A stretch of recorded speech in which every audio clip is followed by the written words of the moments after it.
नमस्कार, मैं Anushree Bhardwaj सुरागलाल news channel के बुलेटिन में आप सभी का स्वागत करती हूँ। आज की मुख्य खबरें संक्षिप्त में इस प्रकार है। जसपुर में टोल प्लाजा पर 50,000 की मांगी रंगदारी। खटीमा में अंतर्राष्ट्रीय चोर को पुलिस ने किया गिरफ्तार। हर हर महादेव के जयकारे से ऋषिकेश से शुरू हुई 4 धाम यात्रा।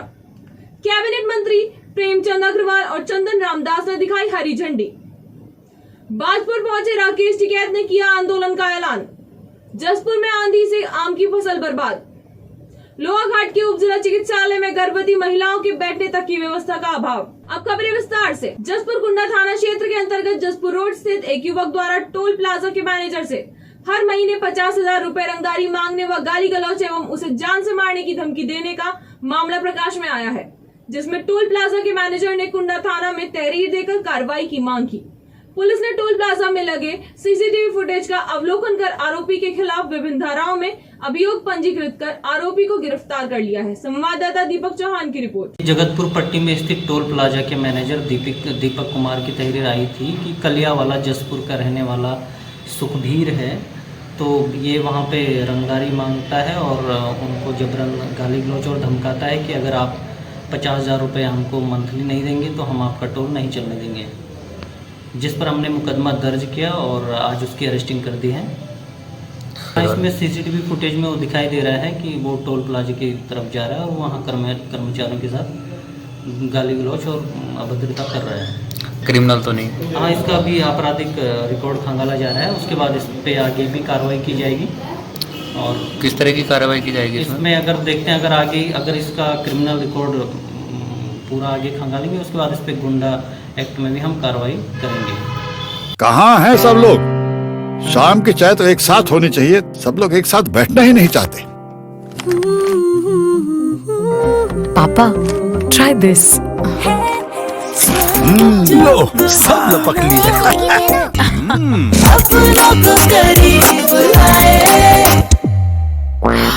ये क्या हाल कर दिया है रूम का? बस कल से चाय मेरे रूम में।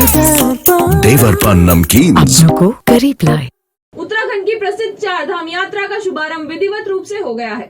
शहरी विकास मंत्री प्रेमचंद अग्रवाल, परिवहन मंत्री चंदन रामदास, राज्य महिला आयोग की अध्यक्ष कुसुम कंडवाल, भाजपा नेता संजय शास्त्री ने हरी झंडी दिखाकर 30 बसों को 4 धाम यात्रा के लिए रवाना किया। इन बसों में 1200 श्रद्धालु यात्रा मार्ग पर रवाना हुए हैं। संवाददाता दीपक नारंग की रिपोर्ट। जो कपाट है वो खोल रहे हैं। 8 तारीख को भगवान बद्री के कपाट खुल रहे हैं और आज से रोटेशन यात्रा का यहाँ से शुभारंभ मेरे और माननीय कबीना मंत्री हमारे चंदन रामदास जी द्वारा यहाँ पे किया गया है। मैं सभी यात्रियों को बहुत बधाई दे रहा हूँ, बहुत शुभकामनाएं दे रहा हूँ, उनके प्रति मंगल कामनाएं व्यक्त कर रहा हूँ। ये यात्रा बहुत निष्कंटक हो, हमारे यात्रियों का जो भाव ये लोग लेके आए, इनके लिए भगवान इन पे कृपा बना के रखें। और निश्चित रूप से यातायात रोटेशन के जो हमारे लोग हैं जिन्होंने एक सुंदर व्यवस्था की है जो पिछले 50 वर्षों चल रही है, उनको भी मैं साधुवाद दे रहा हूँ। यात्रा व्यवस्था समिति ऋषिकेश ने आज यहाँ पर 4 धाम यात्रा का शुभारंभ किया है। मैं शुभकामनाएं देता हूँ अपने सभी यात्रियों को। मैं अपने विभाग की ओर से ये विश्वास दिलाता हूँ कि हमने 4 धाम यात्रा में सभी व्यवस्थाएं की हैं। चेकिंग की व्यवस्था की है, पानी की व्यवस्था की है, शौचालय की व्यवस्था की है और सर्वसुलभ सभी इंतजाम परिवहन विभाग, पर्यटन विभाग और अपने जितने भी निजी संस्थाएं हैं सबके सहयोग से किया है। जसपुर में आम की फसलों पर मौसम की पहली आंधी का भारी असर देखने को मिला। किसानों की माने तो आम की फसल बर्बाद हो गई है। उनका कहना है कि लाखों की लागत लगाने के बावजूद भी फसल को भारी नुकसान हुआ है और अब किसान इस बात को लेकर काफी परेशान है कि इस बार आम की पैदावार से उन्हें लागत भी वसूल हो पाएगी या नहीं। संवाददाता दीपक चौहान की रिपोर्ट। 12 लाख रुपए का नुकसान हुआ है और क्या बोलते हैं, ये जसपुर में हमारा बाग लगता है और इस बाग से कम हमारा अभी तो ये पहली आंधी आई है तो इतना नुकसान है। अभी और आंधी आएंगे तो पता नहीं कितना नुकसान और हो सकता है हमारा। तो इसमें कम से कम समथिंग 80% था, 80% में 20% गिर चुका है। इस टाइम गिर चुका मतलब 60% बचा है। अभी पहली आंधी है तो 60 बचा है, अभी और आंधी आएंगे तो पता नहीं कितना और गिरेगा। टिहरी गढ़वाल के देवप्रयाग थाना क्षेत्र पुलिस ने नकली नोट का धंधा करने वाले गिरोह का भंडाफोड़ कर 4 सदस्यों को गिरफ्तार किया है और उनके पास से 200 रुपए के 4 नकली नोट बरामद किए। गिरफ्तार किए गए लोगों में एक दिल्ली पुलिस का सिपाही भी शामिल है। पुलिस ने सभी आरोपियों के खिलाफ संबंधित धाराओं में मुकदमा पंजीकृत कर आरोपियों को गिरफ्तार कर लिया है। संवाददाता दीपक नारंग की रिपोर्ट। काशीपुर में सैनिक कॉलोनी स्थित ग्राउंड में 7 दिवसीय भागवत गीता का आयोजन किया जा रहा है। कार्यक्रम के दौरान बड़ी संख्या में श्रद्धालुओं की भीड़ उमड़ रही है। कल मौसम खराब होने के बाद भी श्रद्धालुओं का श्री कृष्ण की भक्ति में लीन वहां झूमते नजर आए। यहाँ पर जो है भक्तों के द्वारा बड़ा सुंदर आयोजन किया गया है। शास्त्र कहता है धर्मो रक्षति रक्षतः। जब हम धर्म की रक्षा करते हैं तो वहाँ पर धर्म हमारी रक्षा करता है। अगर हमें धर्म की रक्षा करनी है तो हमें दूसरे के धर्म को छोटा नहीं दिखाना है, बल्कि उसके बजाय अपने धर्म को बड़ा करना है। हम दूसरे के लाउड स्पीकर की बात करते हैं तो उनको छोटा दिखाया जाए, उससे बड़ा ये प्रोसेस होना चाहिए कि अपने धर्म को बड़ा करो। आप भी ऐसे आयोजन करते रहो, अपने धर्म की रक्षा करो, क्योंकि जब हम धर्म की रक्षा करते हैं तो धर्म स्वयं हमारी रक्षा करता है। और ऐसे आयोजन लगातार होने चाहिए और भागवत की कथा तो जन जन में सबको पहुँचनी चाहिए। भागवत को श्रेष्ठ माना गया है और भागवत की कथा बड़ी सुंदर है। खटीमा में वरिष्ठ पुलिस अधीक्षक उधम सिंह नगर के सत्यापन के आदेश के क्रम में एसआई संजय पिलखवाल के नेतृत्व में टीम द्वारा चलाए जा रहे चेकिंग अभियान के दौरान एक बिना नंबर प्लेट के बाइक चालक को गिरफ्तार किया, जिसे अंतर्राष्ट्रीय स्तर का चोर बताया जा रहा है।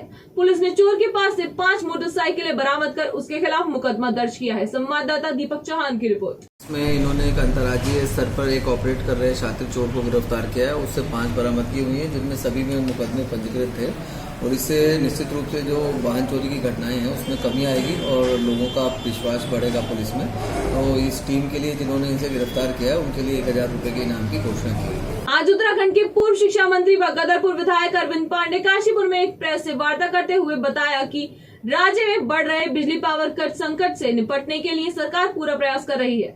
इस मौके पर अरविंद पांडे ने उत्तर प्रदेश सरकार द्वारा चलाई जा रही बुलडोजर नीति की प्रशंसा की। देखिए, कहीं भी हिंदुस्तान के किसी कोने में भी आज के इस बदलते हुए युग में, जहां ज़माना सोशल मीडिया का आ गया, इंटरनेट का ज़माना आ गया और प्रत्येक आदमी प्रगति करना चाहता है, लोग अपने बच्चों को अच्छी दिशा में डालना चाहते हैं, ऐसे समय में भी कोई भी अगर जो गुंडा बदमाश है, जो क्षेत्र की फिजा को ख़राब करना चाहता है, उसके लिए जो बुलडोजर की जो स्कीम है, मैं बुलडोजर बाबा जो यूपी के मुख्यमंत्री हैं और बुलडोजर के जनक हैं, उन्होंने खोज की, हम उनको साधुवाद देते हैं।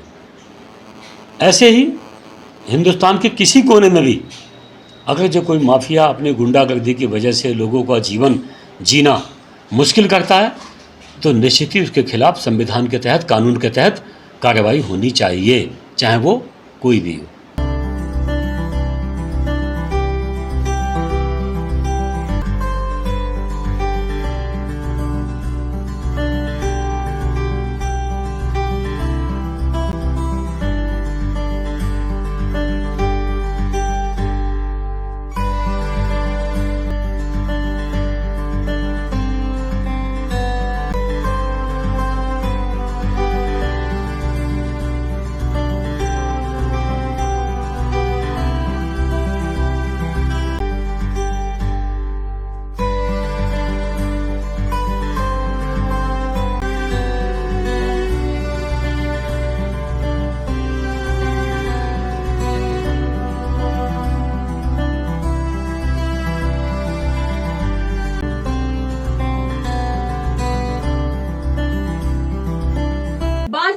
भारतीय किसान यूनियन के राष्ट्रीय प्रवक्ता राकेश टिकैत ने किसान आंदोलन के दौरान किसानों पर दर्ज हुए मुकदमे वापस न लिए जाने पर नाराजगी जताई और जल्द ही मुकदमे वापस नहीं होने की दशा में वृहद स्तर पर आंदोलन की चेतावनी दी। संवाददाता राज ठाकुर की रिपोर्ट। लागू करेंगे तो उस टाइम पे जवाब दिया जाएगा।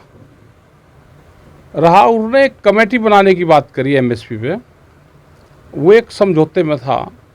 भारत सरकार ने कमेटी के नाम मांगे हैं। हमारी कल एसकेएम की भी मीटिंग लखीमपुर खीरी में होगी और लखीमपुर खीरी में मीटिंग है, जो लखीमपुर खीरी की घटना हुई उसके बारे में भी होगी और एमएसपी पे क्या करना है उसके बारे में भी कल मीटिंग है। तो हम कल उसमें डिसाइड करेंगे कि उसमें नाम देने अभी नहीं देने। अभी सरकार को जो चिट्ठी लिखी उसका जवाब वो कब तक देगी, तो ये सारी चीज़ें कल तय होगी लखीमपुर में। अभी हरियाणा ने मुकदमे वापसी किए हैं, लेकिन उत्तराखंड, उत्तर प्रदेश इन स्टेटों में रह रहे हैं अभी। पंजाब के भी मुकदमे वापसी हुए और ये समझौते में है। भारत सरकार ने जो समझौता किया है उसमें मुकदमे वापसी की भी बात है। अब कल के बाद में एक प्रतिनिधिमंडल बनने का क्या होगा, तो कल सारी चीज़ें तय होंगी कि भारत सरकार से फिर दोबारा बातचीत करें और जो समझौता उस टाइम पे लागू हुआ उसको पूरा भारत सरकार करे। मुकदमे अभी हैं, यहाँ पे भी रेलवे के मुकदमे हैं, यहाँ पे और भी मुकदमे हैं और एक बड़ा साजिश अब सरकारों की चल रही है कि किसान संगठनों के ऊपर मुकदमे लगाए जाएं। एक बड़ी साजिश ये चली हुई है। देखो, एक देश में बड़े आंदोलन की तो ज़रूरत है। बड़ा आंदोलन तो एक देश में होगा, वो बेरोजगारी को लगा लो, वो महंगाई को लगा लो, वो जिस तरह से सरकारें प्रेशर में लेने का काम कर रही है जनता को, उसका लगा लो। तो एक जरूरत तो बड़े आंदोलन की देश में है। Kashipur clean and green foundation द्वारा एक हेल्थ कैंप का आयोजन आवास विकास में किया गया। इस कैंप में सभी प्रकार के रोगों की जांच 20% छूट के साथ करवाई जा रही है और मरीजों के उपचार हेतु काशीपुर के प्रसिद्ध डॉक्टर यशपाल रावत वर्चुअल माध्यम से वहां सही चिकित्सकीय परामर्श देते नजर आए।